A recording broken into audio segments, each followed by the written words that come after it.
Alors, faut savoir que le Sénégal a élaboré son premier plan national de mise en œuvre de la Convention de Stockholm en 2006. Le Sénégal a initié sa première mise à jour du PNM en 2016. Et par rapport à cette mise à jour, il faut comprendre qu'il y a d'autres polluants organiques persistants qui ont été inventoriés et parmi lesquels nous pouvons avoir les PBDE, il y a aussi les PCB, il y a aussi les PFOS qui ont été inventoriés en 2006.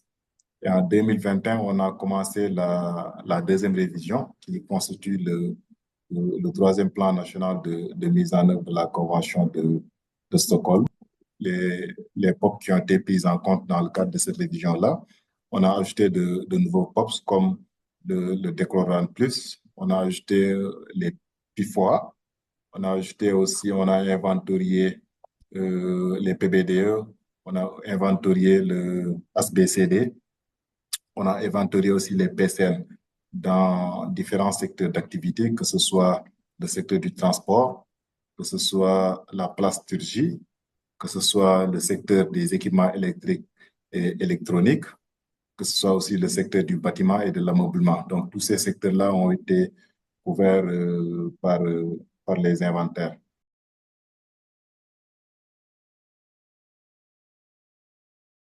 Par rapport à la coordination, hein, le mécanisme de coordination de la révision du PNM, il faut savoir que c'est à trois échelles. Déjà, il y a les experts qui sont au nombre de trois qui ont été recrutés pour les inventaires. Il s'agit d'un expert euh, chargé de l'inventaire des pesticides POP et des POPNI, un expert chargé de l'inventaire des POP retardateurs de flamme et des PCB, et un troisième expert qui est l'expert lead chargé de la coordination de toutes les activités d'inventaire et l'élaboration du document du PNM. Alors, par rapport à la collecte des données, il faut savoir par exemple, pour l'importation pour l'inventaire des pesticides, les données ont été collectées au niveau déjà des importateurs de pesticides. Parce qu'au Sénégal, il y a des entreprises qui importent en grande quantité des pesticides.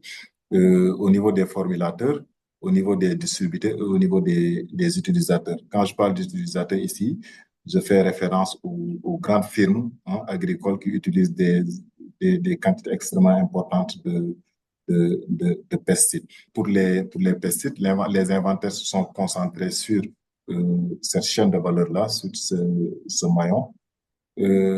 Par rapport, et ça nous a permis bien sûr de générer des résultats extrêmement importants par rapport à l'utilisation des pesticides. Pour peut-être les POPNI, la méthodologie a consisté à utiliser le toolkit, la version 2013, avec bien sûr 9 sources d'émissions de POPNI qui ont été tous identifiés et exploités dans le cadre de ces inventaires-là. En ce qui concerne peut-être les retardateurs de flamme, nous avons utilisé la base de données de l'UNCOMTRADE, voir en termes d'importation tous les articles susceptibles de contenir ces substances-là.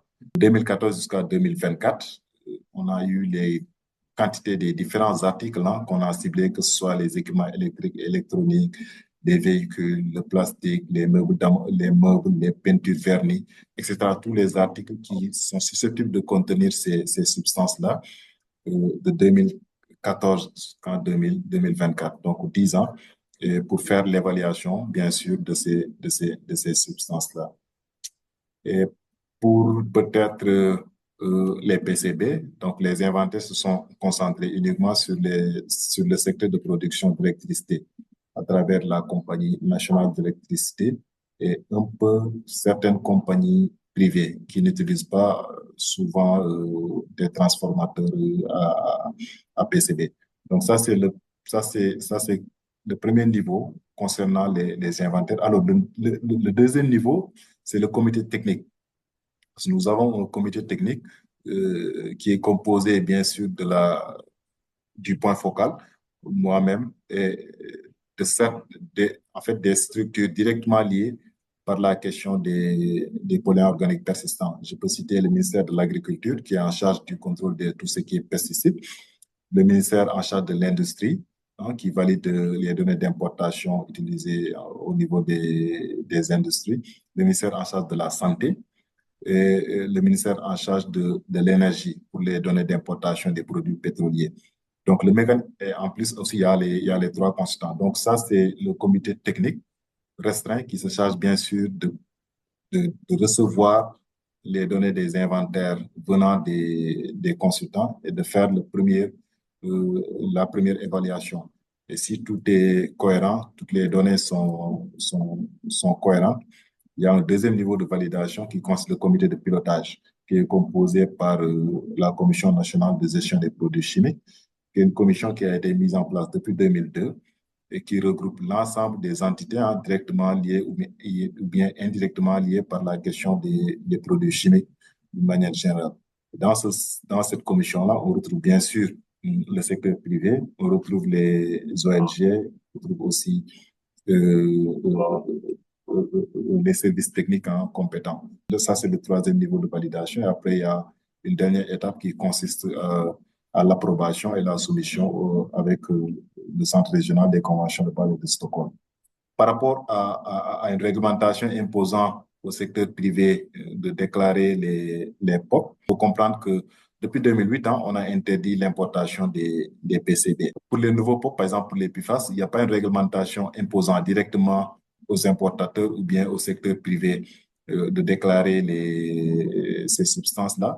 Mais en cas de besoin, l'administration peut toujours faire recours à son veto pour demander à ces sociétés-là la liste des produits chimiques qui sont utilisés comme matière première dans la construction ou bien dans la fabrication des articles. C'est ce qu'on a fait dans le cadre de l'inventaire des pesticides. Parce qu'on a demandé aux grands exploitants agricoles de nous envoyer la liste de toutes les matières actives, de tous les pesticides avec les matières actives, les pays d'importation, les quantités annuelles qui sont utilisées. Et sur la base de ça, on a fait un diagnostic pour voir quelles sont en fait les matières actives à base chlorée qui sont qui sont considérées comme des POP. Et ça nous a permis de générer des résultats extrêmement importants.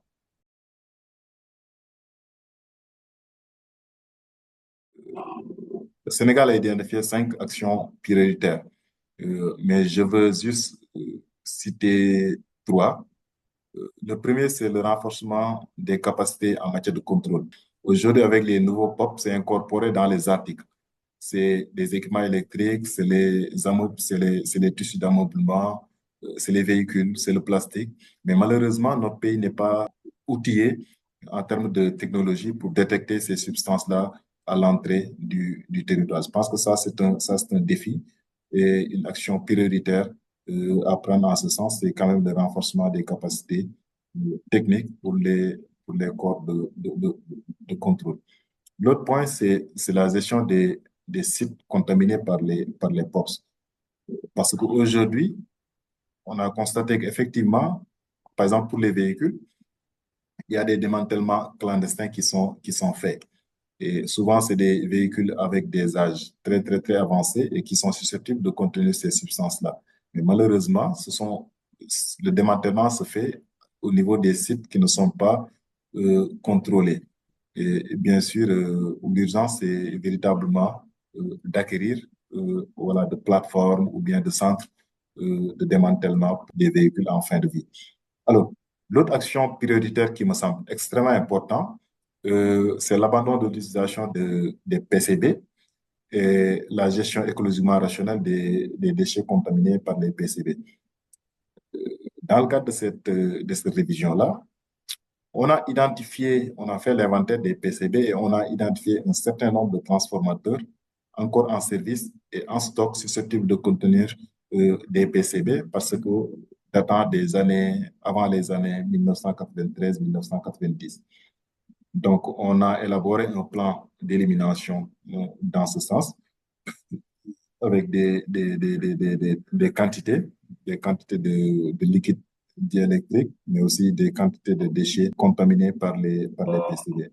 Quand même, il y a un besoin urgent quand même de trouver, de mettre en œuvre ce plan-là pour véritablement éliminer de manière écologiquement rationnelle ces déchets-là, en vue bien sûr de satisfaire aux obligations de la Convention de Stockholm pour l'année 2028. Le PNM actualisé a demandé ou bien a recommandé le renforcement du cadre juridique. Il faut comprendre déjà que le Sénégal s'est doté d'un national juridique depuis 2006. Je l'ai dit tantôt, il y avait un décret de 2008 qui portait uniquement sur les 12 POP initiaux. Alors, il y a le Code de l'environnement aujourd'hui qui est voilà, le document mère en matière de contrôle des substances chimiques et qui définit les modalités liées à l'importation ou bien à l'entrée sur le territoire national aux déclarations voilà, des produits chimiques. Il y a aussi un autre texte réglementaire qui me semble extrêmement important, c'est l'arrêté portant sur la réduction des substances appauvrissant la couche d'ozone. Cet arrêté-là nous permet quand même fixe des principes en matière de réduction de l'importation de certains équipements électriques et électroniques, donc qui contiennent certaines substances. Aujourd'hui, on ne peut pas importer n'importe quel équipement électrique et électronique au Sénégal. Il faut que quand même qu'on ait une idée sur les caractéristiques, bien sûr, de l'équipement, mais aussi sur le risque qui est contenu dans ces équipements-là. Il y a aussi un autre texte qui limite l'âge de l'importation des véhicules à 10 ans. Aujourd'hui, les véhicules ayant plus de 10 ans ne peuvent pas être importés au Sénégal. Donc, si aujourd'hui un véhicule a été fabriqué dans un pays étranger en 2015, ce véhicule ne peut pas entrer au Sénégal. Heureusement, parce que il y a des pays qui ont arrêté l'introduction de certaines substances retardatrices de flamme dans les véhicules avant 2015. Donc, tous les véhicules contenant, bien susceptibles de contenir des POP produits avant 2015 ne peuvent plus entrer au Sénégal. Je pense que ça, c'est une bonne mesure. Il y a d'autres textes réglementaires qui sont en application. Aujourd'hui, avec ce NIP-là, on a élaboré un projet de décret qui porte spécifiquement sur les polluants organiques persistants, tous les polluants organiques persistants visés dans les annexes de la Convention. Et il y a une disposition même qui prolonge la liste des POP. Si aujourd'hui, en 2028 ou bien en 2027, la prochaine COP, il y a des amendements de la Convention. Ce décret-là va prendre en compte les nouveaux POP qui seront ajoutés dans cette liste-là. Ce décret est dans le circuit de signature. Et je pense qu'avant la fin de l'année 2026 ou bien du premier semestre de 2026, ce décret sera finalisé et mis en application.